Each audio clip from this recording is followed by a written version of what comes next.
अस्सलाम वालेकुम नाज़रीन, हाईटेक न्यूज के खबरनामे में आपका खैर मकदम है। मैं हूं नेहा खान। नजर डालते हैं आज की अहम खबरों पर। आजाद सरपंच उम्मीदवार मधुपति संतोषी चिन्ना वीरैया स्वामी, जिन्हें कामकोल गांव में संगारेड्डी जिले की हिमायत हासिल थी, उन्होंने लोगों से बल्ले के निशान को वोट देने और उन्हें जिताने की अपील करते हुए कहा कि अगर वो जीत गए तो वो अपने गांव की तरक्की का मुजाहरा करेंगे। మడుపతి సంతోష్ అనే నేను కంకోల్ గ్రామ సర్పంచ్గా పోటీ చేస్తున్నాను. బ్యాతుకు ఓటేసి గెలిపించండి. గెలిపిస్తే గ్రామ అభివృద్ధికి సహకరిస్తారు. ప్రజలకు నమస్కారం. మడుపతి సంతోషి చిన్నవీరయ్య స్వామి అనే నేను గ్రామ పంచాయతీ అభ్యర్థిగా పోటీ చేస్తున్నాను.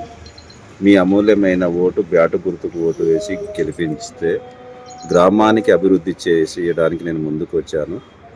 అందులో నేను గెలిచిన తర్వాత చేసే ముఖ్యమైన పనులు, ఫస్ట్ క్రికెట్ గ్రౌండ్, తర్వాత వచ్చేసి సీసీ కెమెరాలు, తర్వాత వచ్చేసి ఇప్పుడు ప్రభుత్వ పథకాలు ఏవైతే వస్తాయో వాటిని వివరంగా చెప్పి వాటి పేపర్ వర్క్ గురించి ఒక వ్యక్తిని ప్రత్యేకంగా నియమించాలనుకుంటున్నాను. థర్డ్ వచ్చేసి పారిశుద్ధ్యం. మన కంకోల్ గ్రామంలో పారిశుద్ధ్యానికి ఇంతవరకు ఏది కూడా సక్రమంగా చేయలేదు. ఇప్పుడు పారిశుద్ధ్యం గురించి ప్రత్యేక శ్రద్ధ తీసుకొని ముందుకెళ్తానని మీ ముందు మాటిస్తున్నాను. హామీ ఇస్తున్నాను.